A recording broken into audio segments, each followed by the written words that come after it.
আজকে বান্ধবীর বাড়ি আসো, নাকি আর সামনে দেখো ডিকেশনটা করেছে, দেখতে পাচ্ছ ডিকেশনটা করেছে। আসো দেখো, এই যে এটা বান্ধবী। হ্যাঁ, আরেকটা বল। আসো ঠিক আছে, ঠিক আছে।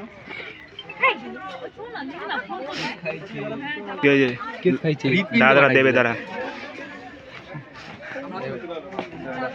সামনে জামাই আসছে তাদের চ। এটা পানের দোকান, কার দোকানে একটা পানের দোকান দেখতে পেয়েছি।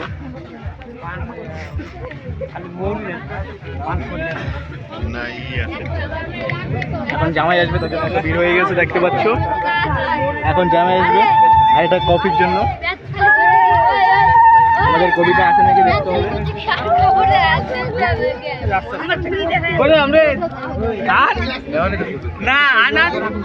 এই যে আরেকটা ব্লগ, আমাদের আরেকটা ব্লগ। আমাকে বান্ধবী হলো এটা। হাই দাও। এখন দেখতে ভালো করে দেখা হয়ে গেছে। এটুকু যাবো আবার, তখন দেখা যাবে আবার।